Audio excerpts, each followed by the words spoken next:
Introduction to pathology ल है। Pathology भनेको के हो र यो कसरी पढ्ने के हुन्छ त्यो चाहिँ हामीहरू त्यसको इन्ट्रोडक्सन गर्छौँ त्यसो के भनेर। अब प्याथोलोजी भने के हो त, के जस्तो लाग्छ तपाईँहरूलाई? ओके, स्टडी अफ डिजिज होइन, जस्तै कसरी कसरी रोग लाग्छ, के कारणले लाग्छ र के हुन्छ त्यसको लागिसकेपछि भन्ने हुन्छ। Pathology is the study of structure, biochemical and functional changes in the cell भन्छ क्या है। जुन चाहिँ सेल हुन्छ, जुन फिजियोलोजी हुन्छ, जुन एनाटोमी हुन्छ, त्यसमा रोग लागिसकेपछि के चेन्जेसहरू आउँछ भन्ने त्यो चाहिँ प्याथोलोजी एक किसिमले स्टडी अफ डिजिज नै हो। रोगको स्टडीलाई प्याथोलोजी भन्छ होइन। अब त्यो रोग लागिसकेपछि त्यसले सेलहरूमा, कोशिकाहरूमा, टिस्युहरूमा, अर्ग्यान्सहरूमा कसरी के चेन्जेसहरू ल्याउँछ भन्ने स्टडी प्याथोलोजी भयो। अब प्याथोलोजी चाहिँ ग्रिक वर्ड होइन, प्याथोज र ओलोजी भनिन्छ नि, लोगस भनिन्छ क्या। प्याथोज र लोगस भन्ने दुईवटा हुन्छ त्यसको। प्याथो भनेको सफरिङ, डिजिज, ग्रिफ अर मर्बिड कन्डिसनहरू भन्छ, त्यो रोगहरू भयो। र ओलोजी भने स्टडी, पढ्नेलाई होइन, प्याथोलोजीको पढ्नेलाई नै प्याथोलोजी भन्छ होइन। यो पनि एउटा ब्रान्च अफ मेडिसिन हो, एउटा सबै उहरूमा मेडिसिन हो जसले चाहिँ cause, mechanism, effects and nature of डिजिजलाई स्टडी गर्छ भन्छ ल है। र यो चाहिँ कस्तो हुन्छ भन्दाखेरि एक किसिमले बिचको सब्जेक्ट हो क्या, बेसिक साइन्स र क्लिनिकल साइन्स भन्ने हुन्छ नि। जस्तै रोगको बेसिक कुराहरू एकातर्फ छ र त्यसको मेनिफेस्टेसन भएर बिरामीमा के चेन्जेसहरू आउँछ नि, त्यो चाहिँ एउटा भयो। जस्तै अब हामीले बेसिक र क्लिनिकल भनेर डिभाइड गर्छ। बेसिक भन्नाले मेनली हाम्रो शरीरको बेसिक कुराहरू जस्तै एनाटोमी, फिजियोलोजी यिनीहरू आउँछ होइन।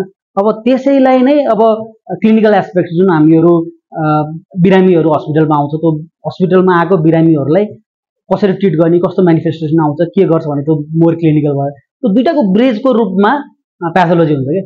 अनि प्याथोलोजी कस्तो हो भन्दाखेरि एउटा के कुरा हो, जस्तै अब त्यो डोरको त्यो फल्क्रम हुन्छ नि, त्यो जस्तो लाग्छ क्या प्याथोलोजी भनेर। त्यो जतातिर मुभ भयो त्यतातिर चाहिँ त्यो मेडिसिन मुभ हुन्छ क्या होइन। जस्तै मानौँ कि अब हामीले एउटा क्यान्सर भएकोलाई इन्फ्लामेसन मात्रै भनेर दियो होइन, अथवा इन्फ्लामेसन भएकोलाई क्यान्सर भनेर दियो भने त त्यो ट्रिटमेन्ट एप्रोचै डिफ्रेन्ट भयो नि त होइन। क्यान्सरको ट्रिटमेन्ट एउटा छ, इन्फ्लामेसनको ट्रिटमेन्ट एउटा छ भनेपछि त्यो जतातिर प्याथोलोजी फर्क्यो त्यतैतिर नै ट्रिटमेन्ट र क्लिनिसियनहरू फर्किनुपर्ने अवस्था आउँछ क्या। त्यही भएर प्याथोलोजीको महत्त्व एकदम महत्त्वपूर्ण छ। अब हामीहरूले अब जस्तै मलाई पनि कसैले प्याथोलोजीको डक्टर भनेर मैले भन्नु पऱ्यो, कसैलाई मैले आफ्नो इन्ट्रोडक्सन दिनु पऱ्यो भने प्याथोलोजी खासै जेनरल मान्छेहरूलाई नथाहा पाएकै स्थिति हुन्छ होइन। तर जेनरल मान्छेहरूले प्याथोलोजिस्टहरूलाई खासै चिन्दैन पनि।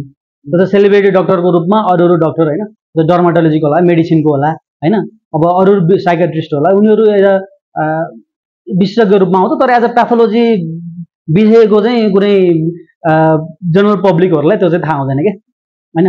तर एज अ डक्टर चाहिँ उनीहरूलाई चाहिँ थाहा हुन्छ। जस्तो डक्टर, त्यही भएर डक्टर पनि डक्टर भन्ने एउटा मानसिकता छ नि त, एउटा भनाइ छ नि त। अनि त्यो चाहिँ किन भयो भन्दाखेरि डक्टरलाई केही कन्फ्युजन भयो भने प्याथोलोजिस्टकोमा जान्छ क्या।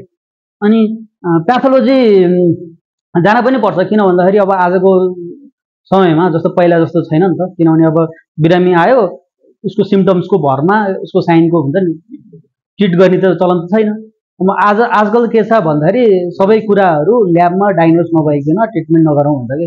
किन भन्दाखेरि यो सबै हामीसँग एभाइलेबल रिसोर्सेसहरू छ नि त होइन। त्यो एभाइलेबल रिसोर्सेस अझ प्याथोलोजीबाट नै अझ मोलिकुलर लेभलमा गइसक्यो,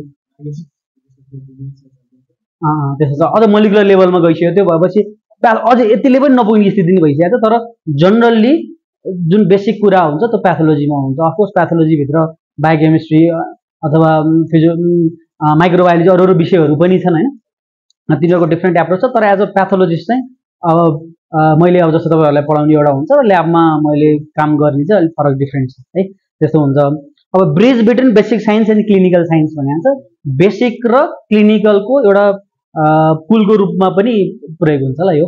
अनि अब त्यही भएर प्याथोलोजीलाई जेनरल प्याथोलोजी र सिस्टमिक प्याथोलोजी भनेर पनि हामीले डिभाइड गरिन्छ। जस्तै मैले तपाईँहरूलाई सुरुमा पढाउँदाखेरि बेसिक प्याथोलोजी नै पहिला पढाउँछु, बेसिक केहरू आउँछ। अनि त्यसपछि त्यही प्याथोलोजीलाई मैले अर्ग्यान सिस्टम अथवा सिस्टम अर्ग्यानमा कपी पेस्ट नै हुन्छ क्या त्यो। त्यही भएर सुरुमा तपाईँहरूले बेसिक कुरा राम्रोसँग बुझ्नुभयो भने क्लिनिकललाई चाहिँ त्यो त्यसलाई नै एक किसिमले त्यही नै कुराहरू हुन्छ, तर त्यो अर्गान वाइज स्पेसिफिक वाइज चाहिँ त्यसमा हामीले मर्ज गर्न मिल्छ, त्यसलाई चाहिँ हाल्न मिल्छ क्या है। अनि जस्तो जेनरल प्याथोलोजी भनेको it is concern with the common reaction of cells and tissue to injurious stimuli भनेको छ। कुन चाहिँ इन्जुरियस स्टिमुलाईहरूको भइसकेपछि त्यसले सेल र टिस्युहरूमा के रियाक्सन देखाउँछ त्यो चाहिँ बढी सिग्निफिकेन्ट हुन्छ होइन। यो मेनली कुरा भयो। अब कसरी पढ्ने प्याथोलोजी, यो चाहिँ इम्पोर्टेन्ट छ है। अब हामीले प्याथोलोजी पढाउँदाखेरि अब यो जुन मैले जेनरल हुन्छ भने नि, जेनरल प्याथोलोजी अथवा त्यसमा हामीले पढ्दाखेरि एउटा म बेसिक एउटा कुरा भन्न गइरहेको छु।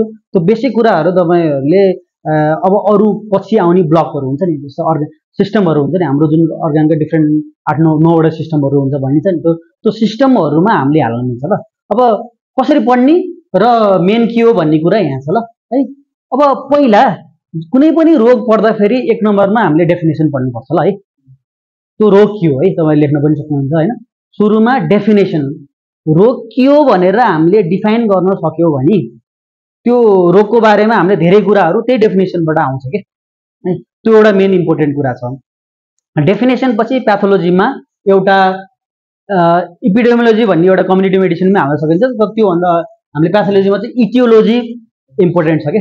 इटियोलोजी म जानुभन्दा अगाडि म इपिडेमियोलोजीको केही कुराहरू भन्छु।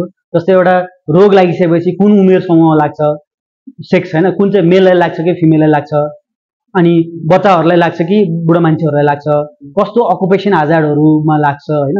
अनि त्यो सबै जान्ने एउटा हुन्छ, इपिडेमियोलोजी भन्छ। त्यो पनि पढ्न इम्पोर्टेन्ट छ। त्यो हामी पढ्दै जाँदाखेरि त्यो कुराहरू हामी भन्दै जान्छौँ। र स्पेसल्ली प्याथोलोजीमा हामीले पढ्नुपर्ने भनेको इटियोलोजी है। इटियोलोजी भनेको रोगको कारण, के हो कजहरू भनेर, फ्याक्टर्स द्याट कज डिजिज भनेको छ।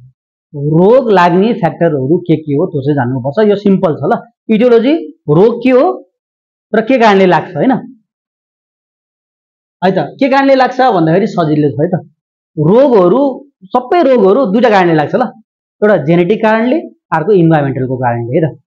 धेरै कम्प्लिकेट गर्न पर्दैन, हरेक रोगहरू हामीले पढ्छौँ यो संसारमा। त्यो सबै रोगहरू लाग्ने भनेको एउटा जेनेटिक कारण हो, अर्को एक्वायर्ड अथवा इन्भाइरोमेन्टल कारण हो ल।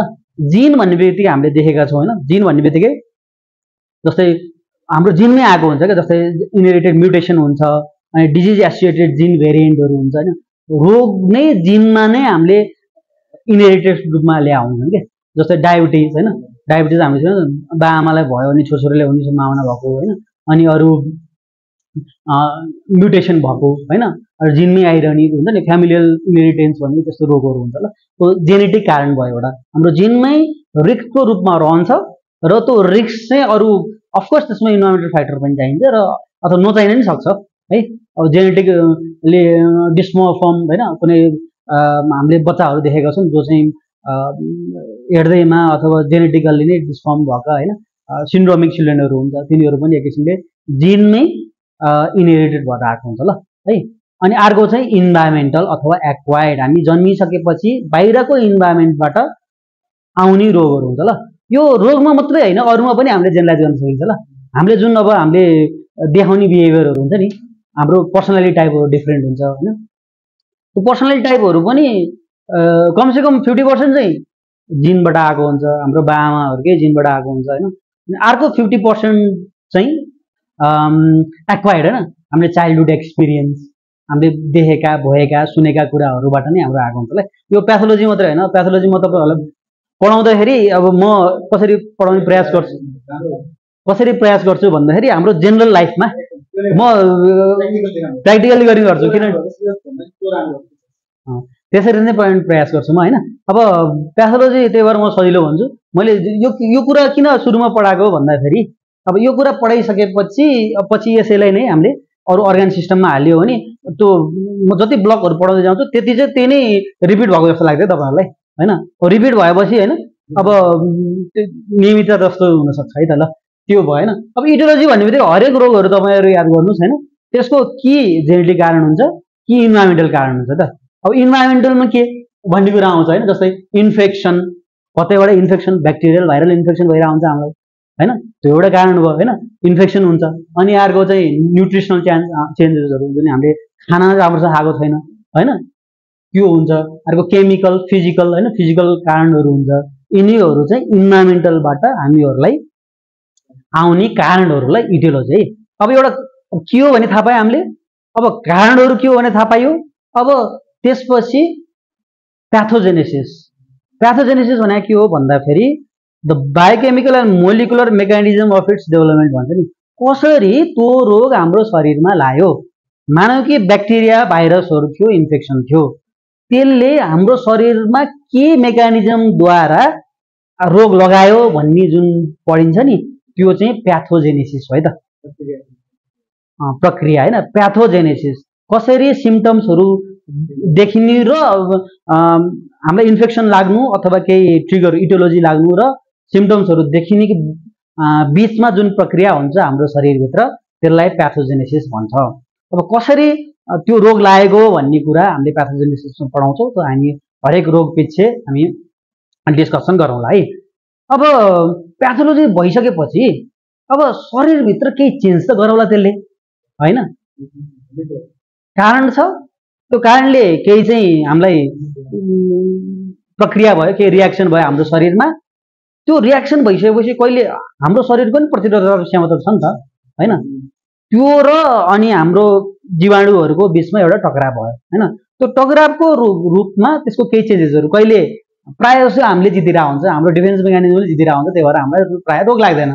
तर कहिले कहिले ब्याक्टेरिया भाइरस अथवा कुनै इन्फेक्सन हैन अथवा केही अरू केही कारणले उनीहरू हाबी भयो भने हामीलाई रोग लाग्छ हैन। अब त्यो रोग लागेको चाहिँ शरीरभित्र के चाहिँ चेन्जेसहरू आउँछ हैन। जस्तै ब्याक्टेरियाले हाम्रो लिभरमा एट्याक गर्यो अथवा हाम्रो छालामा एट्याक गर्यो भने त्यो छालामा त केही चेन्ज त आउला हैन। त्यो पढ्ने प्रक्रियालाई चाहिँ मर्फोलोजी भन्छ है त। मर्फोलोजी भनेको structural alteration induced in the cell and organ of the body भनेको छ। जुन चाहिँ स्ट्रक्चरल अल्टर गर्छ नि त्यसलाई मर्फोलोजी भन्छ ल। र मर्फोलोजी चाहिँ हामीले दुईटामा डिभाइड गर्छ है, याद गरौँ है। एउटा चाहिँ ग्रस मर्फोलोजी, अर्को चाहिँ माइक्रोस्कोपिक मर्फोलोजी है, याद गरौँ। ग्रसली भनेको के होला, बाहिर देखिने हैन।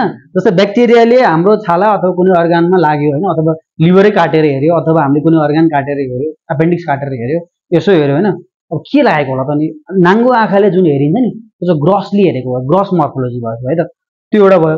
अर्को माइक्रोस्कोपिक भन्छ, त्यसलाई अब काटेर हैन त्यो जुन अर्गान हुन्छ, मानौँ कि हामीले एपेन्डिसाइटिस भनेर एपेन्डिक्स काटेको हामीले देखेका भएका सुनेका छौँ हैन। अब त्यो एपेन्डिक्स मानौँ एउटा अर्गानको रूपमा हैन, एपेन्डिक्स झिकिसकेपछि के गरिन्छ हामीले भन्दाखेरि त्यसलाई हाम्रो प्याथोलोजी ल्याबमा ल्याइन्छ क्या। तपाईँहरूले सुन्नुभएको होला, आफै पनि स्याम्पलहरू लिएर जानुभएको होला अथवा प्याथोलोजीको रिपोर्ट चाहिँ पढ्नुभएको होला हैन। त्यो के हुन्छ भन्दाखेरि अपरेसन गरिसकेपछि अथवा कसैले त्यो प्याप स्मेयरिङ भनेर पाखेरको मुखको पानी झिकेको हुन्छ नि, त्यो चाहिँ हामीले प्याथोलोजी ल्याबमा लगेर छोड्छौँ हैन। के छोड्छौँ भने म पछि भनौँला। त्यो छोडिसकेको कुराहरू हाम्रो जस्तै एउटा अर्गानहरू कुनै अर्गान आयो भने त्यो बायोप्सी भनिन्छ त्यसलाई। त्यो बायोप्सी चाहिँ हामीले त्यसलाई प्रोसेसिङ भनिन्छ क्या। प्याथोलोजीको आफ्नै प्रक्रियाहरू हुन्छ, ओभरनाइट फिक्सेसन हुन्छ। त्यसलाई चाहिँ के गरिन्छ भन्दाखेरि सानो फर्ममा 0.4 माइक्रोमिटर जस्तो फर्ममा हालेर त्यसलाई चाहिँ हामीले स्लाइडमा राखेर हेरिन्छ क्या। स्लाइडमा राखेर एउटा हेमाटोक्सिलिन एन्ड इयोसिन स्टेन भन्ने हुन्छ, त्यो स्टेन डाई नै हो, डाई भनेको स्टेन हो क्या। त्यो स्टेनहरू चाहिँ के चेन्जेसहरू आउँछ भनेर जुन हेरिन्छ हामीले त्यसलाई माइक्रोस्कोपिक चेन्जेसहरू भन्छ क्या। त्यसलाई माइक्रोस्कोपिक चेन्जेस, एउटा नाङ्गो आँखाले हेर्ने भयो ग्रसली चेन्जेस भयो हैन।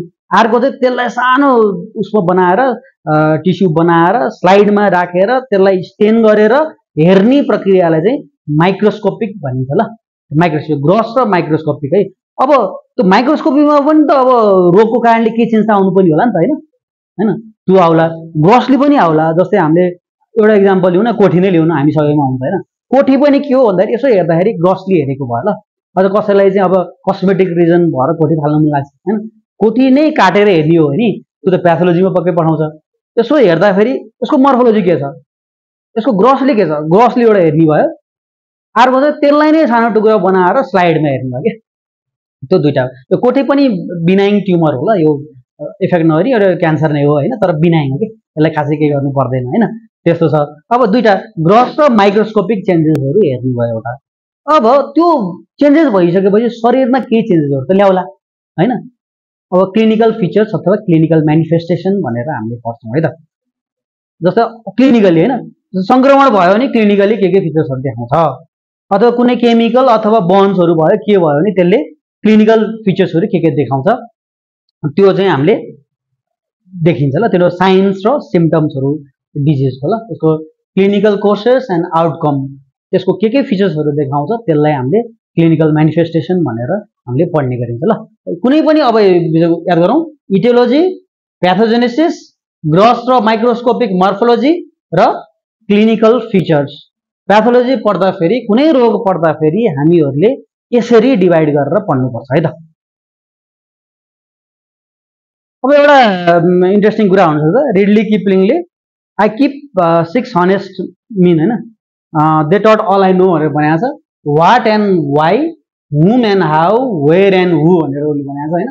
अब यिनीहरू सबै जुन पढिन्छ नि हामीले यो सबै प्याथोलोजीभित्रै आउँछ है त। अब मैले जेनरली यो पढ्ने कुरा त भने हैन। अब यसपछि यो बेसिक कुराहरू भयो। अब अलिकति डिफ्रेन्ट पर्सपेक्टिभ पनि छ कि यसको है। जस्तो मैले क्लिनिकली भने नि त, क्लिनिकली तपाईँहरू हाम्रो ल्याबमा आउनुभयो भने केहरू देख्न पाउनुहुन्छ भन्ने कुरा पनि म जनरल इन्ट्रोडक्सनमा भनिहालेँ है त। अब प्याथोलोजी भन्नाले मेनली हामीले 3टा भागमा डिभाइड गरेका छौँ ल। एउटा हिस्टोप्याथोलोजी, एउटा साइटोप्याथोलोजी, अर्को हेमाटोलोजी है त। हेमाटोलोजीमा हामीले हामीले रगत तानेकै छौँ होला हामीहरूले हैन। रगत तानेर तपाईँहरूले दुईटा त्यो बट्टामा हालेर पठाएको याद गर्नुहुन्छ नि हैन। एउटा बायोकेमिस्ट्रीमा पठाउँछ मेनली, अर्को चाहिँ प्याथोलोजीमा पठाउँछ क्या। अहिले पिङ्किस हैन, त्यो चाहिँ प्याथोलोजीमा पठाउँछ क्या। र प्याथोलोजीमा हामीले के हेर्छ भन्दाखेरि त्यसमा ब्लडको प्यारामिटर्सहरू है, मेनली हेमोग्लोबिन हेर्छ नि। हेमोग्लोबिन भने जस्तै हामीले एनिमिया रक्त अल्पता भनेर सुनेको छौँ नि, जस्तै त्यो हेमोग्लोबिन बढ्या छ कि घट्या छ हैन। त्यसपछि आरबिसी भयो, अर्को डब्लुबिसी भयो। डब्लुबिसी भने सेतो रगत भनेको हामीले संक्रमणलाई युज हुन्छ हैन, त्यो पनि बढ्या छ कि घट्या छ। अर्को प्लाटिलेट्स भन्ने हुन्छ, प्लाटिलेट्सले के गर्छ यो ब्लिडिङलाई रोक्ने काम गर्छ, त्यो पनि बढ्या छ कि घट्या छ तिनीहरू हेरिन्छ। त्यसपछि अर्को आरबिसी इन्डिसेस भन्ने हुन्छ, आरबिसी प्यारामिटरहरू हुन्छ, त्यो आरबिसीहरू ठुलो हुन्छ कि सानो हुन्छ हैन, त्यो पनि हेर्ने प्यारामिटरहरू हुन्छ क्या। त्यो चाहिँ एउटा कुल्टर मेसिन भन्ने छ, त्यसमा हामीले राखेर हेर्छ ल। त्यसलाई फिड गरेपछि त्यसले सबै डाटाहरू दिन्छ है त। अनि हेमाटोलोजीमा एउटा त्यो ब्लड प्यारामिटर्सहरू बाहेक अर्को के छ भन्दाखेरि बोन म्यारो एस्पिरेसन र बायोप्सी पनि गर्छौँ है हामीले है त। बोन म्यारो एस्पिरेसन र बायोप्सी भनेको चाहिँ अब कुनै रगतको रोगहरू पत्ता लगाउँदाखेरि मुहानमै गएर पत्ता लगाउने प्रक्रिया भनेर बुझ्न सकिन्छ है त। अब रगत कहाँबाट बन्छ भन्दाखेरि बोन म्यारोबाट बन्छ मेनली हैन। अनि बोन म्यारोमै केही डिफेक्ट छ कि छैन भनेर हामीले अध्ययन गर्छ क्या। त्यो किसिमले अलिअलि पेनफुल प्रोसिडियर नै हुन्छ, तर हामीले एनेस्थेसिया दिएर गर्छ हैन। त्यो एस्पिरेसन त्यसको बोन म्यारोको कन्टेन्टहरू एस्पायर गर्छ र बोन म्यारोको चङ्क 1.5 सेन्टिमिटर जतिको एउटा चङ्क नै निकाल्छ क्या हामीले। त्यो चङ्क निकालेर बोन नै स्टडी गरिन्छ क्या। त्यो एस्पिरेसन र बायोप्सी भन्छ, त्यो चाहिँ हेमाटोलोजीको मेनली यिनीहरू हामीहरूले स्टडी गरिन्छ है त। अनि पिटी एपिटिटी भन्ने हुन्छ, अरू डिफ्रेन्ट प्यारामिटर्स हुन्छ, त्यो मेनली यति भयो। हेमाटोलोजी पछि अर्को हुन्छ साइटोप्याथोलोजी भन्ने छ ल। साइटोप्याथोलोजी भनेको साइटोलोजी, साइटो भनेको कोशिकाहरू क्या, सेल्सहरू पढ्ने प्रक्रिया ल। त्यसमा हामीले FNAC fine needle aspiration cytology भन्छ है, नाममै छ एस्पिरेट, निडलले एस्पिरेट गर्ने क्या। निडलले कुनै गिर्खाहरू आएको छ के छ भने तपाईँले याद गर्नु नि, एउटा हामीले प्याथोलोजिस्टहरूले के गर्छ भन्दाखेरि निडल हालेर त्यसको एस्पायर गरेर नेगेटिभ सक्सनद्वारा त्यसको कोशिकाहरू सेलहरू चाहिँ एस्पायर गर्छ र एस्पायर गरिसकेपछि त्यसलाई हामीले स्लाइडमा राखेर हेर्छ क्या। अफकोर्स त्यसमा एउटा लिस्टम्यान जिम्सा स्टेन भन्ने हुन्छ, त्यो स्टेन गरिन्छ। त्यो स्टेन गरेर त्यसको कोशिकाहरू हेरिन्छ क्या। त्यो कोशिकाहरू किन हेरिन्छ भन्दाखेरि अफकोर्स रोगहरू भने प्रायः जस्तो मैले भनौँला होइन, रोगहरू के अरे म चाहिँ के भनेर जेनरली पढाउँछु भन्दाखेरि अब रोगहरू दुईटा हुन्छ, कि इन्फ्लामेसन हुन्छ कि न्युप्लाज्म हुन्छ भनेर भन्छु म है त। प्रायः जस्तो है जेनरली भन्दाखेरि होइन, अरूहरू पनि हुन सक्छन्, तर मेनली रोगहरू कि सङ्क्रमण इन्फ्लामेसनको कारणले हुन्छ कि न्युप्लाज्म अथवा क्यान्सर हुन्छ क्या। त्यो जेनरली जेनरलाइज गर्न सकिन्छ यो कुरा है त। इन्फ्लामेसन हुनलाई ब्याक्टेरिया भाइरस त्यसको इन्फेक्सन भएर इन्फ्लामेसन हुने भयो। अर्को चाहिँ नियोप्लाज्म भने क्यान्सर हुने भयो। क्यान्सर पनि बिनाइन र म्यालिग्नेन्ट हुन्छ भने म पछि पढाउँला हैन, त्यस्तो हुन्छ। ल त्यस्तो कोशिकाहरू जुन आउँछ नि हामीहरूले हेर्दाखेरि यदि त्यो इन्फ्लामेसन भएको हो कि हैन कि नियोप्लाज्म भएको हो कि मेनली त्यही नै थाहा पाउने हुन्छ ल त्यसमा है। अनि साइटोलोजीमा त कोशिकाहरू जानेर जस्तै पाठेघरको मुखको पानी भनेर मैले अहिले भने नि, त्यो पाठेघरको मुखको पानी निकालिसकेपछि एउटा प्याप स्मेयर भन्ने हुन्छ हैन, त्यो प्यापेनिक्लु स्टेनिङ गरिन्छ। त्यो स्टेन गरिसकेपछि हामीले त्यसमा प्याप स्टेनिङ गरेर त्यसको कोशिकाहरू कस्तो छ त त्यहाँ हेर्ने भने विशेषता हेर्ने नै त्यही दुईटा हो, इन्फ्लामेसन छ कि नियोप्लाज्म छ नि भनेर हेर्ने होला, अथवा नियोप्लाज्म बन्दै छ कि त्यस्तो पनि हेर्न सकिन्छ है त हामीले। अफकोर्स त्यसमा अरू अर्गानिजम पनि हुनसक्छ होइन, अर्गानिजम हेर्ने कुरा नि भयो, मेनली त्यो भयो। अब मेनली साइटोलोजीमा त्यही एफएनएसी गरेर कुनै गिर्खाहरूबाट कोशिकाहरू झिकेर एउटा हेर्ने भयो। अर्को चाहिँ अब यो प्याप स्टेनिङ भयो यिनीहरू। अनि अर्को एस्पिरेसन गरेर जुन फ्लुइडहरू हुन्छ नि जो शरीरमा कसैको याद धेरै रक्सी खानेहरूको जस्तो ल्याब के अरे हस्पिटलमा गएर हेर्ने भने पेट फुलेको आउँछ नि, त्यो पेट फुलेको किन आउँछ भने त्यहाँनिर एसाइटिक फ्लुइड भन्छ क्या, फ्लुइडहरू जम्मा भएर बस्या हुन्छ। त्यो फ्लुइड चाहिँ ट्यापिङ गरी चाहिँ हामीले एउटा निडल हालेर त्यहाँबाट तानिन्छ क्या, अनि त्यो तानेर अनि त्यो पनि आउने प्याथोलोजीमै हो। अथवा कसैको प्लुरामा के फ्लुइडहरू जम्मा हुन्छ है, त्यो फ्लुइड पनि तानेर चाहिँ प्याथोलोजीमा आउँछ क्या। त्यो स्टडी गर्ने चाहिँ अब त्यो त टिस्यु त भएन, त्यो के हो भन्दाखेरि सेल्स भयो। सेल्सको स्टडी गर्नेलाई साइटोलोजी अथवा साइटोप्याथोलोजी भन्छ है त। एउटा हेमाटोलोजी भने मैले, साइटोलोजी भने। अर्को चाहिँ बायोप्सी अथवा हिस्टोप्याथोलोजी भन्छ है त। हिस्टोप्याथोलोजीमा अब के हुन्छ भन्दाखेरि कुनै एउटा टिस्यु नै आउँछ। मेनली अहिले मैले भने एपेन्डिक्सको हामीहरूले देखेको सुनेको राम्रो इक्जाम्पल हो। त्यसरी कसै प्राय आउने भने हिस्टेरेक्टोमी हुन्छ नि, अब युटेरस नै काटेर फालेको आएको हुन्छ। अनि अर्को चाहिँ प्राय ग्यास्ट्रिक बायोप्सी भन्छ नि। अब यो ग्यास्ट्राइटिस त हामीहरू नेपालीहरू धेरैलाई छ होइन। अब यसो हस्पिटल जाने हो भने अब कसैले होइन अब धेरै गइरह्यो भने यसलाई बायोप्सी नै गरौँ भन्छ नि त। अनि एउटा पेटको चाहिँ सानो टुक्रा चाहिँ निकालेर प्याथोलोजीमा पठाउँछ क्या। अनि हामीहरूले मानौँ कि त्यो एउटा टिस्यु आउँछ भनौँ, एउटा सानो टिस्यु आउँछ। त्यो टिस्युलाई हामीले के गर्छ भन्दाखेरि फर्मालिनमा हालेर आउँछ, याद गर्नु है, फर्मालिनमा हालेर आउँछ किनभने प्रिजर्भ गर्नको लागि डिके डिजेनेरेट नहोस् भनेर। त्यो आइसकेपछि हामीले अब टिस्यु प्रोसेसिङ गर्छ, ओभरनाइट टिस्यु प्रोसेसिङ हुन्छ ल है। अनि ओभरनाइट टिस्यु प्रोसेसिङ पछि त्यसलाई भोलिपल्ट हामीहरूले त्यसलाई अझ सानो फर्ममा राखेर स्लाइडमा राखेर अनि बनाएर राखेर एउटा टिस्यु प्रोसेसिङको प्रक्रिया नै छ, त्यो चाहिँ डिफ्रेन्ट पढ्नै पर्छ होइन। त्यो गरिसकेपछि हेमाटोक्सिलिन एन्ड युओसिन स्टेट भन्छ ल, एचएनई स्टेरिङ ल है।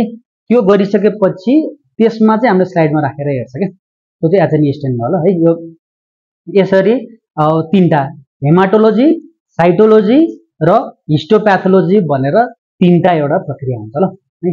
यो मैले जेनरल इन्ट्रोडक्सनको रूपमा यो पनि भने। अब यो प्याथोलोजी बाहेक म अलि डिफ्रेन्ट डाइमेन्सनको पनि कुरा गर्छु ल यसमा है। अब एउटा किताब छ व्हाई वी गेट सिक भन्ने एउटा किताब छ कि है। अब मैले यहाँ हेरेको सबै कुरा पढाएँ है अहिलेको इडियोलोजीमा। यसमा व्हाई भन्ने किन भन्ने प्रश्न गरे, प्रश्नको उत्तर छ त यसमा।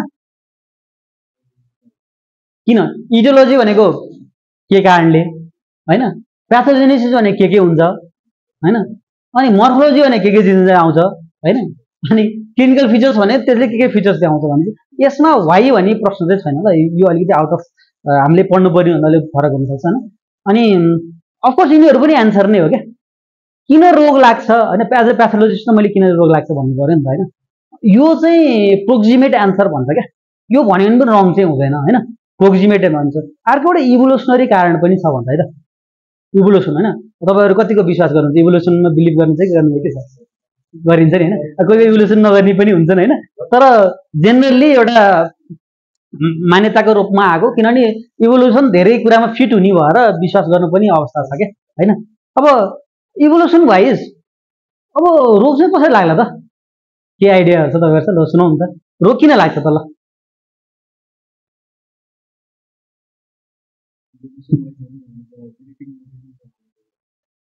म्युटेसन हो त, एउटा एउटा राम्रो एक्जाम्पल स्टुडेन्टहरूले अब म्युटेसन नै भन्छ होइन, रोग लाग्नलाई होइन एउटा म्युटेसन होइन। अब जस्तै हाम्रो जिन छ, जिनमा चाहिँ केही चेन्जेस आयो, म्युटेट भएर अर्को फर्ममा चेन्ज भयो, त्यो एउटा हुनसक्छ ल। अनि अरू के हुनसक्छ, रोग लाग्नुको कारणहरू अरू के हुनसक्छ, यो त मैले भनिहालेँ। अरू इभोल्युसन वाइज पनि त हामीलाई यो लागेको हुन्छ नि त होइन।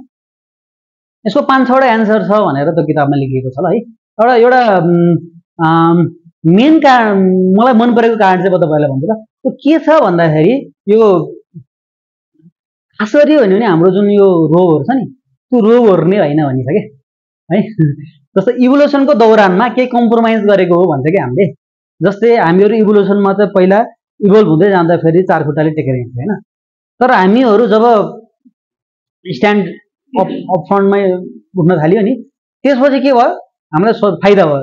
के फाइदा भयो भन्दाखेरि हातहरू चलाउनु सजिलो भयो, बच्चाहरू बोक्न सजिलो भयो, अरू फाइन मुभमेन्ट हुन्छ नि हातको, यो हुन्छ नि तपाईँले याद गर्नुहोस् नि, थम्बको ब्रेनमा एकदम ठुलो पोर्सन छ क्या, किनभने यो थम्ब भेरी इम्पोर्टेन्ट छ। किनभने हाम्रो जुन यो इन्टेलिजेन्स बढाउनलाई फाइन जुन मुभमेन्ट हुन्छ नि त्यो थम्ब हुन्छ। अरू एनिमलहरूले फाइन मुभमेन्टहरू गर्न सक्दैन ल, धेरैले गर्न सक्दैन होइन। उनीहरू समात्नु पऱ्यो नि, यसरी ग्राफ गरेर समात्छ क्या होइन, तर हामीले यसरी समातिन्छ क्या होइन, त्यो फाइन मुभमेन्ट भयो ल। यो गर्न त्यही दौरानको प्रक्रियाकै दौरानमा आएको हो ल, त्यो एउटा भयो। अब अनि कस्तो हुन्छ नि, कतै किचन गर्छ कता कहाँबाट कसैबाट फोन आयो, ल ल ल ओके ल ठिक छ त्यो होइन। अब एउटा अब इभोल्युसन वाइज होइन, अब कति चाहिँ इभोल्युसन कम्प्रोमाइज हुन्छ क्या।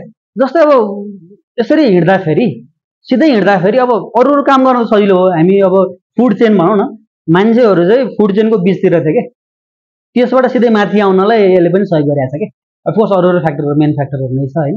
अब त्यो आउनलाई फुड चेनको टपमा हो नि त मान्छेहरू त होइन, त्यो आउनलाई के गर्यो भन्दा एउटा यो फ्याक्टर पनि रह्यो क्या, अपराइट हुन्छ नि। अरू एनिमलहरू प्रायः अपराइट गर्न खासै सक्दैन होइन। अनि त्यो भएपछि के भन्छ, त्यसको हामीले कम्प्रोमाइज पनि गर्नु परेको छ क्या। जस्तै ढाड दुख्ने समस्या होइन, अब यो ढाड दुख्ने भने खासै भने रोग पनि रोग नै होइन भन्छ क्या यो त्यो थ्योरीले होइन। किनभने हामीले कम्प्रोमाइज गरेको कोही फाइदाको लागि हामीले इभोल्युसन वाइज कम्प्रोमाइज गरेको। अनि अर्को चाहिँ बच्चा जन्माउनु गाह्रो हुन्छ क्या। जस्तै मान्छेको बच्चा आउँदाखेरि यस्तो टर्निङ लिएर आउँछ क्या, यसरी टर्निङ लिएर आउँछ क्या। जस्तो अरूको बच्चाहरू त सिधै यसरी आउँछ क्या। त्यही भएर नेचरमा म्याटर्नल मोर्टालिटी खासै हुँदैन ल है, तर मान्छेहरूमा म्याटर्नल मोर्टालिटी रेट चाहिँ 0 बनाउन गाह्रो छ क्या।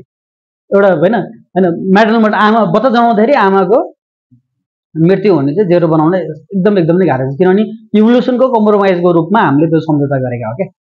अफकोर्स त्यो मात्रै होइन, अरू कारण पनि छ। अब म्याटर्नल मोर्टालिटी रेट हुनलाई हाम्रो जुन मान्छेको टाउको साइज हुन्छ नि, त्यो टाउको साइज चाहिँ लगभग 5 लाख वर्षदेखि बढ्दै गएको छ क्या। हाम्रो ब्रेनहरू याद गर्नुहोस् नि तपाईँले, यो ब्रेन चाहिँ हाम्रो यसरी बाहिर आएको हुन्छ नि। जस्तो अरू चिम्पान्जी एप्सहरूको हेऱ्यो भने उनीहरूको फ्ल्याट हुन्छ क्या ब्रेन हुन्छ नि, त्यो किन भन्दाखेरि हाम्रो टाउको ठुलो भएर क्या। जुन नियो कर्टेक्स हुन्छ नि, नियो कर्टेक्स चाहिँ ठुलो भएर हो क्या। अन्त नियो कर्टेक्स ठुलो भएको कारणले हामीलाई बच्चा जन्माउन पनि गाह्रो भएको, किन टाउको ठुलो भयो। र मान्छेको बच्चा चाहिँ चाँडै नै बाहिर आउनु पर्यो क्या है। अरू एनिमलको बच्चाहरू आधा ब्रेन डेभलपमेन्ट भएकै बाहिर आउँछ होइन, तर मान्छेको चाहिँ 1/3 मात्रै डेभलप हुन्छ कि है। किन भन्दाखेरि यदि त्यो 9 महिनामा बाहिर आएन भने त कहिले बाहिर आउँदैन कि है। त्यस्तो भएको कारणले मान्छेको बच्चा चाहिँ चाँडै आउनु परेको, र चाँडै आएपछि उसलाई बाहिर आइसकेपछि उसलाई लामो समय लाग्ने भयो क्या त्यो एउटा स्टेटमा पुग्नलाई। जस्तो हरिणको बच्चाहरू जन्मेकै समय दौडिन सक्छ होइन, मान्छेको बच्चालाई दौडिनलाई 10-11 महिना लाग्छ होइन। भनेपछि त्यो एउटा चेन्जेसहरू त कम्प्रोमाइज गरिरहेको छ नि त होइन, यो एउटा कम्प्रोमाइज भयो कि। अनि रोगहरू पनि यसरी एउटा इभोल्युसनरी कम्प्रोमाइज हो है, त्यो भयो। अनि अर्को एउटा इम्पोर्टेन्ट कुरा मलाई मन परेको कुरा के छ भन्दाखेरि what nature cares is about reproduction मात्रै है त। नेचरले हाम्रो स्पिसिसहरू, हामी प्राणी मात्रै होइन सबै स्पिसिसहरूको चाहेको भने उसले रिप्रोड्युस गरोस् मात्रै भनेर चाहन्छ क्या है। त्यसपछि बाँचोस् कि नबाँचोस् भन्ने उसको कम प्रायोरिटीमा पर्छ क्या। त्यही भएर जस्तै मानौ कि चिल्लो खाँदाखेरि होइन, गुलियो खाँदाखेरि बच्चा त राम्रो जन्मिन्छ नि त, तर त्यसैको कन्सिक्वेन्सेस के भयो भन्दाखेरि डायबिटिज लाग्ने, हाइपरटेन्सन लाग्ने होइन। भनेपछि त्यो पनि फ्याक्टर रह्यो क्या। त्यही भएर यिनीहरू पनि रोग होइन भन्ने उनीहरूको मान्यता छ क्या होइन। जस्तै अब नेचरलाई केयर गरेको र बच्चा जन्माएर बच्चा चाहिँ एउटा स्टेटसम्म पुऱ्याओस् भन्ने मात्रै उसको चाहना हुन्छ क्या नेचरको है। अनि त्यो चाहनाको अनुरूप मात्रै उसले त्यो चाहिँ पूर्ति गराउँछ, तर त्यसैको कन्सिक्वेन्सको रूपमा रोगहरू लाग्छ। डायबिटिज, हाइपरटेन्सनहरू पनि त्यही रोग लाग्ने नै कारणहरू भयो क्या। है। यसरी यो कुराहरू चाहिँ हामीले डिफ्रेन्ट डाइमेन्सनको हुनसक्छ, डिफ्रेन्ट कुराहरू हुनसक्छ, त्यो चाहिँ हामीले बुझ्दाखेरि राम्रै हुन्छ जस्तो मलाई लाग्छ ल है। अनि तपाईँलाई इन्ट्रेस्ट छ भने त्यो वाइ वी गेट सिकको होइन सबै पढ्न नि पर्दैन, त्यसको 4-5वटा पेजहरू होइन, जुन मेनली 4-5वटा पेज पढ्यो भने पनि त्यसको यही मैले भनेको कुराहरूको एक्सप्लेनेसन गरेको छ क्या है। अनि अर्को पनि फ्याक्टर के छ भन्दाखेरि जस्तै हामीहरू इभल्भ भयो भनेपछि अरू अर्गानिजमहरू पनि इभल्भ नै भएको छ क्या। तेस्रो मलाई मन परेको फ्याक्टर भनेको जस्तै हामीहरू पनि इभल्भ भनेर ब्याक्टेरिया भाइरस पनि इभल्भ भयो होला त होइन, भनेपछि उनीहरू पनि हाम्रो आवश्यकता र हामी विरुद्ध उनीहरू पनि इभल्भ गरिरहेछ। र अर्को इन्ट्रेस्टिङ कुरा पनि हुनसक्छ ल, कस्तो भन्दाखेरि हाम्रो एक किसिमले सिम्बायोसिस छ क्या, हामीलाई पनि फाइदा छ ब्याक्टेरियालाई पनि फाइदा छ क्या। जस्तै हाम्रो पेटमा यति धेरै ब्याक्टेरिया छ कि त्यो हामी संसारमा भएको स्पिसिसहरू जम्मा गर्ने त्योभन्दा बढी छ क्या, एकजनाको पेटमा त्यति धेरै ब्याक्टेरिया हुन्छ क्या। अनि उसको 1.5 दिनमा हाम्रो लगभग 30 जेनेरेसनहरू भइसकेको हुन्छ क्या। त्यो भने कति हामीलाई 30 जेनेरेसन पुऱ्याउन वर्ष लाग्छ होइन, भनेपछि उसले जुन हाम्रो यो 1000 वर्षको जुन हुन्छ नि उसले 1.5 दिनमा भइसकेको हुन्छ क्या। भनेपछि ऊ कति धेरै चाहिँ परिमार्जित भएको होला, कति धेरै अब साइनो ब्याक्टेरिया भनेर त्यो त्यहीँबाट त हाम्रो स्पिसिसहरू सुरु भएको भनिन्छ नि त होइन, जुन प्रिमिटिभ फर्म अफ ब्याक्टेरिया त्यहाँबाट इभोल्युसन हुँदै हाम्रो यो स्टेटमा आएको हुन्छ नि। भनेपछि त्यो बेला हामीभन्दा पहिला पनि थियो त्यो ब्याक्टेरिया र मोस्ट अफली हामीभन्दा पछि पनि रहन्छ क्या होइन। भनेपछि अब हामी पनि इभल्भ गरिरहेछ, ब्याक्टेरियाहरू पनि इभल्भ गरिरहेछ क्या। अनि त्यो भइसकेपछि अनि प्रायः त हामीलाई नै फाइदा भएको छ ल। जस्तै हामी ब्याक्टेरिया हुँदाखेरि हामीलाई पनि फाइदा भएको छ र ब्याक्टेरियालाई पनि फाइदा भएको छ क्या। त्यो रमाइलो हुन्छ। जस्तै हाम्रो गटमा भएको ब्याक्टेरियाले हाम्रो पाचन शैलीमा अझ अहिले चाहिँ नयाँ कन्सेप्ट के आइरहेको छ भन्दाखेरि जुन हाम्रो ब्रेन हुन्छ नि, ब्रेनको प्राइमरी सेन्टर नै गट हो भन्ने पनि कुनै साइन्टिस्टहरू भेटिएको छ है ल। प्राइमरी सेन्टर ब्रेन होइन भनिन्छ होइन, त्यो थियो तर होइन गटले पनि के अरे ब्रेनलाई चाहिँ गभर्न गर्न सक्छ, गट फिलिङको कुराहरू छ होइन। त्यस्तो पनि भनिकै साइन्टिस्टहरू हुन्छ र तिनीहरूलाई मैले अब नकार्न पनि सक्दिनँ ल। किन भन्दाखेरि एउटा भ्यागस नर्भ भन्ने हुन्छ कि क्रानियल नर्भ होइन, भ्यागस नर्भ चाहिँ ब्रेनबाट यहाँ तलसम्म आइपुग्या हुन्छ क्या। र त्यसमा अर्को सेरोटोनिन भन्ने केमिकल हुन्छ क्या। त्यो सेरोटोनिनले हाम्रो मुड होइन अनि हाम्रो कामनेस होइन त्यो गभर्न गर्छ क्या। त्यही भएर तपाईँले याद गर्नुपर्छ नि, धेरै अलिकति जङ्क फुडहरू खायो होइन, अनि त्यो बाहिरको केमिकलयुक्त खाना खायो होइन, अझ अलिकति चिल्ली स्पाइसी अथवा केही अलि त्यो बाहिरको जङ्कहरू भन्छ नि त्यो खाना खायो भने हामीहरूलाई अलिकति अनइजी फिलिङ्स भएको हुन्छ नि, किनभने त्यही नभने त्यसले नै हाम्रो ब्रेनलाई चाहिँ गभर्न गरिन्छ भन्ने एउटा हाइपोथेसिस छ क्या, एउटा कन्सेप्ट छ क्या। अनि त्यो मेन्टेन गर्ने काम चाहिँ ब्याक्टेरियाको हो क्या। ब्याक्टेरियाले त्यो कुरा मेन्टेन गर्छ, हामीलाई पनि उसले हेल्प गरेको छ र उसलाई पनि फाइदा भएको छ। तर रोगको अर्को एउटा इन्ट्रेस्टिङ कुरा के हुनसक्छ भने जस्तै अब रोगलाई चाहिँ अब हामीले 2008 तिर एउटा थाइल्यान्डतिर अथवा त्यो रिजनतिर एउटा सार्स भाइरस हुने आएको थियो नि, सुनाउँछ होइन, त्यो खासै प्रचार भयो धेरै ठाउँमा फैलिएन नि, तर कोभिड त फैलियो होइन। अब कस्तो हुन्छ भन्दाखेरि अब त्यो ब्याक्टेरियालाई पनि कम्प्लिटली त जहाँ बसेको छ नि त्यो घर डिस्ट्रोय गरेर पनि फाइदा छैन क्या होइन। अनि कस्तो भन्दाखेरि अनि त्यसलाई पनि त शोषण गरिरहनु पऱ्यो नि होइन। ब्याक्टेरिया हाम्रो पनि युज गरिरहेछ र त्यसको विरुद्ध हामीलाई नै फाइदा दिइरहेछ होइन। अब ब्याक्टेरियालाई मानौँ कि एकदम धेरै खाइदिएर हामीलाई नै मारिदियो भने त ब्याक्टेरिया पनि त मर्छ त त्यसपछि होइन। भनेपछि उसलाई त हाम्रो शरीरलाई पुरै मार्न त बेफाइदै छ होइन। अनि त्यही भएर एउटा थ्योरी छ, एउटा हाइपोथेसिस छ क्या, जस्तो एकदम डेडली भाइरसहरू ब्याक्टेरियाहरू चाहिँ फैलिँदैन भने छ कि एउटा सार्सहरू खासै फैलिएन नि त, तर कोभिड फैल्यो किनभने यसले विक त बनायो, एउटा भेक्टरको रूपमा प्रयोग गरेर अर्कोमा जम्प गऱ्यो क्या, ऊ पनि रिप्रोड्युस गर्दै गर्दै गर्दै गयो, आफै पनि म्युटेट हुँदै गयो होइन। यसरी उसलाई फाइदा भएर संसारभरि फैलियो। भनेपछि अब हामीलाई पनि ब्याक्टेरिया नि त्यही होइन। अब अर्को इन्ट्रेस्टिङ कुरा के मेरो यो हाइपोथेसिस हुन्छ के भन्छ भने मलाई चाहिँ के लाग्छ भन्दाखेरि हामी यो मान्छेहरू पनि हुन्छ नि एउटा ब्याक्टेरिया नै हो क्या फर दिस जाइन्ट युनिभर्स क्या। यो युनिभर्सको लागि हामीहरू एउटा अर्थ भन्ने एउटा सेल थियो, त्यसमा बसिरहेको एउटा ब्याक्टेरिया जस्तो हो क्या हामीलाई। त्यही भएर के हुन्छ भने अब यसको रिसोर्सेसहरू हामीले प्रयोग गरिरहेछ होइन, र अर्थलाई पनि हामी चाहिन्छ कि।